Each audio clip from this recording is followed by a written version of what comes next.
देखिए कल मैं अपन लोग जेंडर वाली जो बात कर रहे थे उसमें भी बहुत कुछ नहीं है हमारा। और ये again I am coming back with the background of कि जो हम लोग यहाँ 100, 150, 200 साल में हमको जितना अध्ययन कर पाए उसके हिसाब से जो दिखता है आज जेंडर को लेके क्या क्या कंसेप्शंस हैं। यही तो है ना कि 3-4 चीज़ों को लेके राइट्स हमको कभी नहीं गया। मोबिलिटी एक बहुत बड़ा इशू माना जाता है, घरों में ही उनको कैद करके रखा गया, कहीं बाहर जाने की आज़ादी नहीं थी, काम करने की आज़ादी नहीं थी, कुछ और जा नहीं सकते थे। Is this one aspect of gender? हाँ ठीक है। दूसरा एस्पेक्ट क्या है जेंडर का? प्रॉपर्टी का इनहेरिटेंस का जो दूसरा इशू आया कि ये प्रॉपर्टी ओन नहीं कर सकती हैं। तीसरा हाँ चाइल्ड मैरिज तो दोनों की है, मेल एंड फीमेल दोनों। No decision making, the decision making power. अब ये हाँ ओनर तो बताया उसने प्रॉपर्टी का इनहेरेंट। अभी इनकम इनइक्वालिटी तो वही ठीक है, इनकम ही नहीं है ऐसा है। पहले तो इक्वालिटी तो बात ही आएगा, ऐसे है ना कि they don't have any sources of income also. Gender and sexual minorities के बारे में भी, किसके बारे में? एलजीबीटी पीपल के बारे में। एलजीबीटी वो तो अपन जेंडर, इसको जेंडर अलग रख लेते हैं, उसको अलग कर लेते हैं। तो हाँ अभी औरतों के ऊपर करते हैं। तो ये पहला चीज़ क्या है कि उनको हमेशा से घरों में बंद करके रखा गया। अब ये हमेशा का मतलब क्या है? सदियों से। हाँ टाइम मेमोरियल, पेट्रियार्कल सोसाइटी, पता नहीं कितने जगहों से टाइम मेमोरियल। अब ये बताओ जब कुम्हार के यहाँ आप लोग गए, आज लोहार के यहाँ गए, बंसकार के यहाँ गए, तो जो जो जो जो सोसाइटी की हम लोग बात कर रहे हैं, जो क्लोजनेस सोसाइटी है, जहाँ पे बाजार नहीं है, जहाँ दुकानें नहीं हैं, जहाँ कहीं जाके काम नहीं करना है, तो वहाँ मेल मेंबर्स को भी घर में रखा गया। उसको भी ऐसा बोल सकते हैं कि नहीं बोल सकते? हाँ ये पुरुषों को बाहर निकलने की जरूरत कब पड़ी? कब से जरूरत पड़ी? इसको देखना पड़े, कब बाहर निकले, देखना चाहिए नहीं देखना चाहिए? महिलाएं तो चलो ठीक है नहीं निकली, पुरुष कब निकले बाहर और क्यों निकले, किसने निकाला उनको?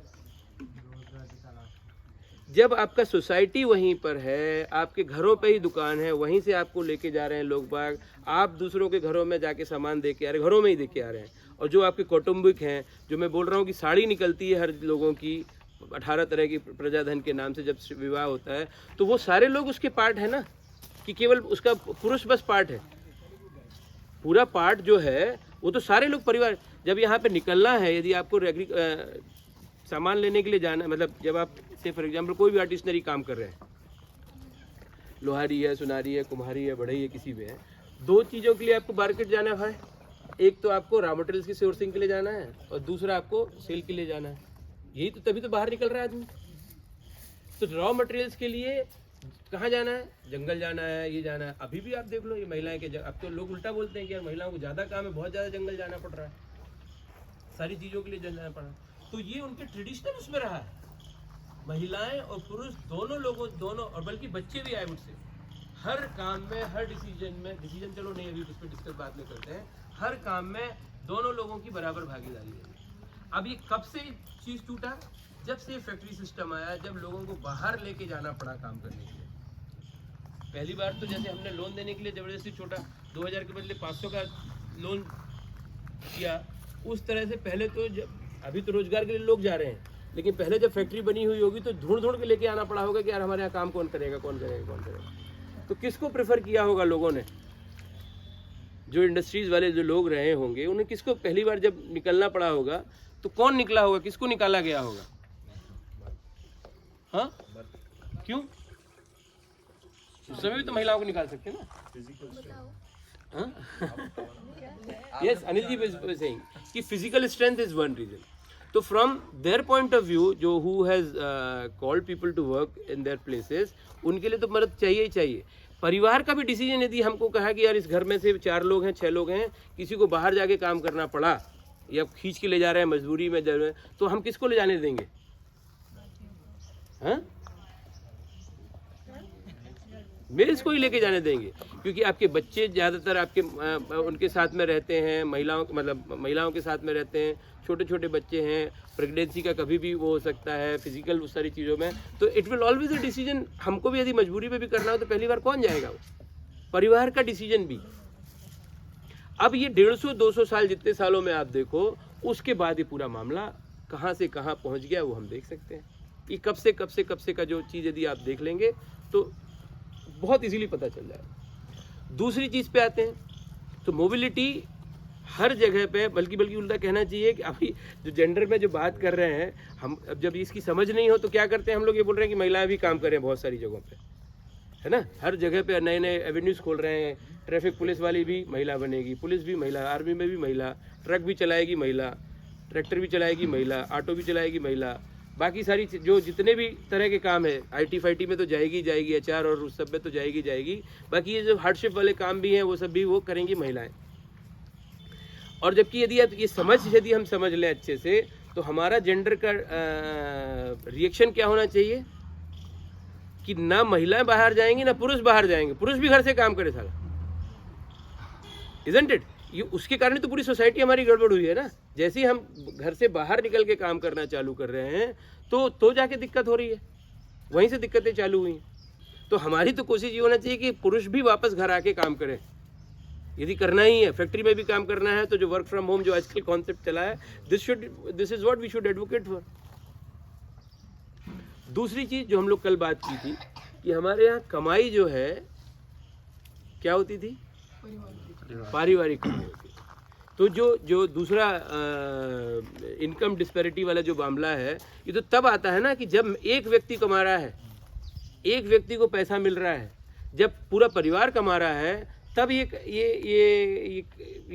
डिस्पैरिटी वाला कब से चालू हुआ होगा, आप समझ सकते हैं। कमाई ही परिवार की होती थी। और फिर और अगला उसमें भी स्टेप आप देखें कि जब हमने बोला कि धन के भी कई प्रकार थे हमारे पास में, अभी भी जो दस्सू भैया हैं उनको जो हम बोल रहे हैं कि 10 क्विंटल अनाज मिलता है, तो वो उसको शर्ट खरीदना होता होगा या दारू पीना होता है तो 2 किलो अनाज लेके जाता होगा क्या खरीदने के लिए। जब ये पूरी इकोनॉमी धान्य के बेस पे रहती, खासकर रूरल एरियाज में, पशुधन भी एक है उसमें, तो पशु और धान्य के उसमें ये किसके कंट्रोल में रहती होगी, ये किसके कंट्रोल में रहती होगी? हाँ, आप थोड़ा मतलब ऐसे रैंडम डिस्क वो बताने के बदले you trace the example in your houses only. घर में लेन देन का, किसी को जो ये जो इस तरह के लेन देन है, कोई घर में आया है, कोई किसी को गिफ्ट देना है, किसी का मान सम्मान करना है, भिक्षावृत्ति वालों को जो देना है, जो अभी भी उस तरह के डिसीजंस हैं जो घर बेस्ड हैं, वो कौन डिसीजन करता है? मार्केट बेस्ड डिसीजंस तो ठीक है, अब जो वो आया है, लेकिन जो घर के बेस्ड डिसीजन है, वो घर में क्या बनेगा, कितना सामान आएगा, कहाँ से चीज़ें होंगी, हु टेक्स दैट डिसीजन? अपनी नहीं याद अब वर्तमान में नहीं कर सकते, अपनी माँ का देखें, दादी का देखें, तो पता चलेगा कि डिसीजंस कौन लेता रहा। जब पूरा ही इकोनॉमी कैश जहाँ पे निल रही हो, पूरा धन और धान्य के उसमें रहा हो, उसके डिसीजन मतलब एक तो इस तरह के डिसीजंस की बात ही नहीं आती थी, इकोनॉमिक टूर डिसीजन, क्योंकि वो सारा कुछ आपस में जुड़ा हुआ होता था ना।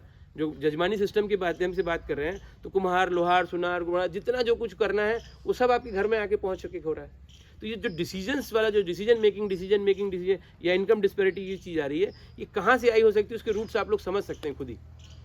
मतलब आई एम नॉट सेइंग कि कहीं टेक्स्ट में क्या लिखा है, ये आप खुद के अपने 2 पीढ़ी जाके पहले देखने की कोशिश करें तो आपको इसका सॉल्यूशंस मिलने समझ में आएंगे।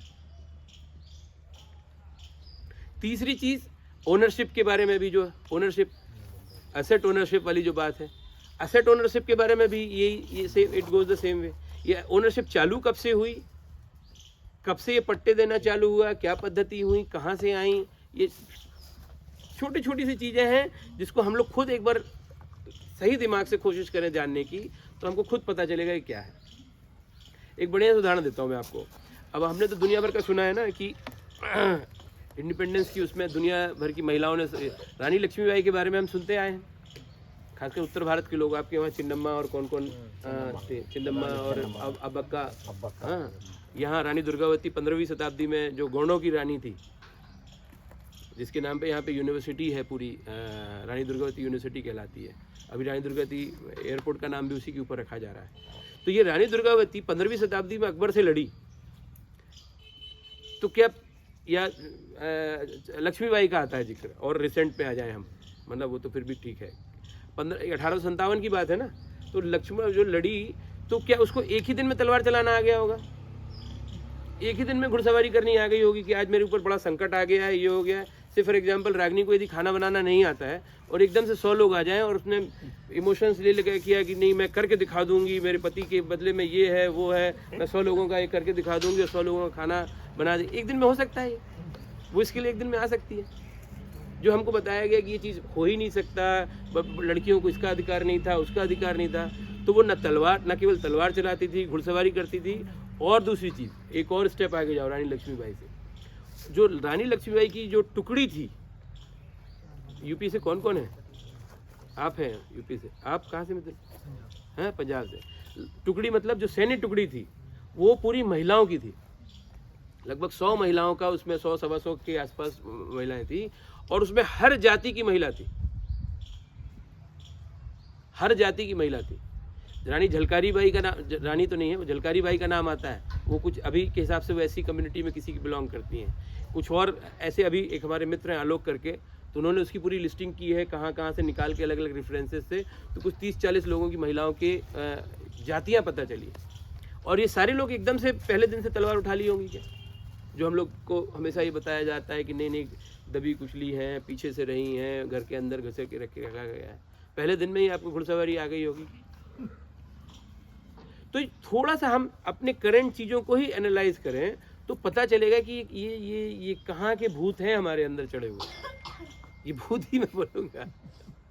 ये बात जरूर है कि आज ये स्थिति है, आज ये स्थिति है, लेकिन उसके कारण क्या हैं, और उसको कारण को समझे बिना हम आज जेंडर की जितने प्रयास कर लें, मेरा तो कन्विक्शन है कि if we don't go back to that kind of system, it will be there.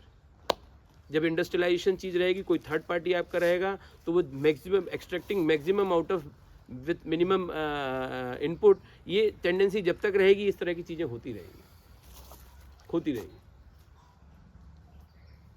तो इसको भी मेरा यही है कि ये सारी चीज़ों को देखें, एनालाइज करें। जगह जगह उदाहरण मिल जाएंगे। पूरे इंडिपेंडेंस के पीरियड में हमारे यहाँ महिलाओं के कितने कॉन्ट्रीब्यूशंस रहे, कितने नाम है ना, सरोजनी नायडू से लेके, इससे लेके, उससे लेके ढेरों नाम मिल जाएंगे अपने को। ब्रिटिशर्स यहाँ पे 48,000 जो तुम बोल रहे हो गए, वहाँ पे महिलाएं भी तो रही होंगी। किस हमको ब्रिटिश कमांडर का जिक्र मिलता है जो विमेन है, या कोई स्कॉलर का जिक्र मिलता है जो महिलाओं में है, या कोई कला के क्षेत्र में बहुत एक्सेप्शनल काम करने वाली रही है? उसमें 48,000 में कुछ 2-4 तो होना चाहिए ना, नहीं होना चाहिए, जो नेशनल रिकग्निशन लेवल पे आना चाहिए। हमारे बाद यहाँ पे वोटिंग राइट्स हमारे बाद बहुत सारे सो कॉल्ड डेवलप्ड कंट्रीज में मिला है महिलाओं को। इंडिया में वोटिंग राइट्स मिलने के बाद आप उससे अंदाजा लगा सकते हो कि ये भूत कहाँ से हमारे अंदर आया होगा। जहाँ महिलाओं को दबा कुचला मानने की टेंडेंसी रही है, शुरू से एक रिसोर्स मानने की टेंडेंसी रही है, वैसे लोग जब आपके ऊपर राज करेंगे तो हर चीज़ को उसी दृष्टि से देखेंगे। जैसे आज हमको यदि दृष्टिकोण नहीं पता चल रहा था तो हम भी उसी तरह से देख रहे थे ना, एक तरह से। तो उनको भी, अंग्रेजों को भी ये चीज़ हमारे इस सोसाइटी के बारे में इस तरह का दृष्टिकोण नहीं देख पा रहे थे, तब उस अपने दृष्टिकोण को ही उनको हर सारी चीज़ों में उस दृष्टि से देखना चालू किया। जैसे कल हमें बात कर रहा था वो कि चर्मकार से ज़्यादा वसूल करते हैं और ब्राह्मणों से कम वसूल करते हैं, जबकि वो मान की चीज़ है, वो मतलब कीमत भी नहीं है उसमें। तो जो हम बात कर रहे थे कि संस्कारों में तो मान किया जाता है, मागर माटी वालों चाक कुम्हार की जो कथा कल सुनाई थी, तो ये हमको थोड़ा सा देखना पड़ेगा कि कहाँ से ये चीज़ें चालू हुई हैं, किस तरह से चालू हुई हैं, उसके रीजंस क्या रहे हैं। और आज इस स्थिति में इसमें कोई डिनाइल नहीं है, लेकिन इस स्थिति से निकलना है तो उसके सॉल्यूशंस फिर किस तरह के होने चाहिए। स्त्रियों का तो हमारे खुद के इंडियन टेक्स्ट में भी तो थोड़ा सा इंटीग्रेटिंग पोजीशन दिया गया है। भाई आप एक तरफ बोलते हो कि हमको लिविंग एक्सपीरियंस करना चाहिए, फिर एक तरफ बोलते हो नहीं, आप एक तरफ बोलते हो कि हमको लिविंग एक्सपीरियंस पे देखना चाहिए, फिर एक तरफ आप टेक्स्ट पे निकालना चाहिए, टेक्स्ट पे नहीं जाना चाहिए। हाँ हाँ थे ना, तो हम कब मना कर रहे हैं। लेकिन आप ये बताओ, हमारे जैसे अभी एजुकेशन के बारे में हमने जिक्र किया, ठीक है, हमको एक तरह से पढ़ाया गया है, लेकिन ये एक्स्ट्रापोलेट तो हम लोग खुद कर सकते हैं आज के समय में कि नहीं हो रहा है कि पूरा टेक्स्ट बेस्ड एजुकेशन के ऊपर कब से चालू हुआ, क्लियर है। ये उसकी लर्निंग के प्रोसेस, हमारे यहाँ शिक्षा की पद्धतियाँ किस तरह से रही हैं।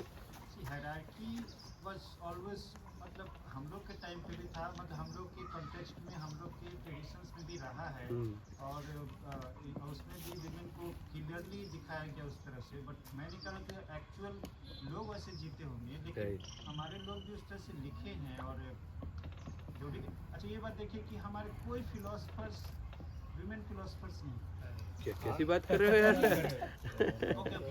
शंकराचार्य जी का और मंडन मिश्र का जो जब हुआ है शास्त्रार्थ, पता जज उभय भारतीय है, हाँ दोनों ने स्वीकार किया और ये पता है कि अगर मेरा पति हार गया तो संन्यास लेना पड़ेगा।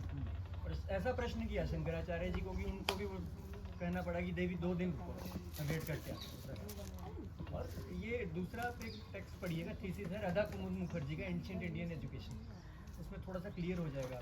और रही अच्छी बात बात है, मतलब मैं कहता हूँ, लेकिन हमारे टेक्स्ट, हमारे ये सब टेक्स्ट जो विमेन का है या विमेन फिलोसफी है, ये सब अगर है भी तो हम लोग तो ये जो आप बता रहे हैं वो बीच में आके इंटरवीन की, तो वो भी एक kind of to save the kind of honour.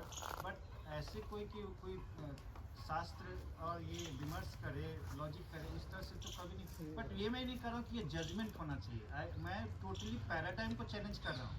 तो हमारे पैराडाइम भी वैसे ही चैलेंज करने चाहिए अपने, ये नहीं करना चाहिए कि हमारा पैराडाइम वाज बेटर देन।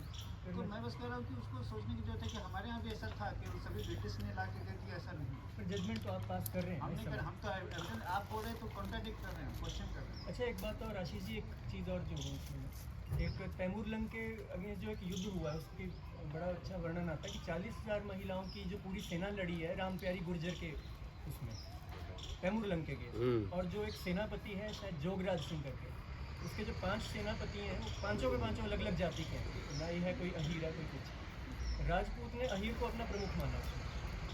नहीं तो हमेशा से रहा है ये तो। जब गोंडों यहाँ पे गोंड राजा रहे तो क्या उसके अंडर में ब्राह्मण नहीं रहे होंगे क्या, या उसमें क्षत्रिय जो सो कॉल्ड राजपूत लोग नहीं रहे होंगे क्या, वो तो रहे, हमेशा से रहे।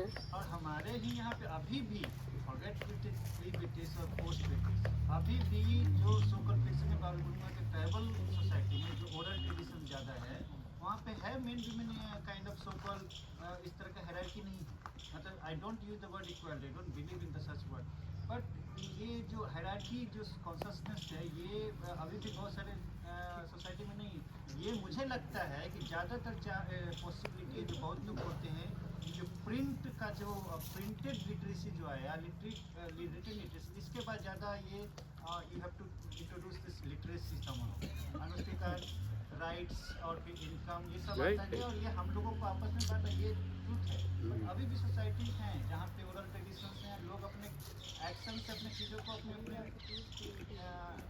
देखते हैं, वैल्यू करते हैं। नहीं, वो सारी जगह जो उस तरह की इन्फ्लुएंस से बची रह गई, सब जगह सब जगह जो जगह है बची रह गई, इसलिए आपको शहरों में ज़्यादा दिखेगा, गांव में कम दिखेगा, उस गांव की तुलना में ट्राइबल एरियाज में और कम दिखेगा। तो ये जहाँ ये बचे रह गया है मामला। अभी मैंने एक इंटरव्यू लिया था, दूरी जाति का, बिहार के हमारे पास का है, वो बांस का बनाते हैं, वो सो कॉल्ड SC ST में forget whatever it is, but वहाँ पे वो दोनों मिल के काम कर रहे हैं। अब थोड़ा सा डिस्कस करेंगे फिर इसके बारे में। कल शायद श्याम ने कही थी बात।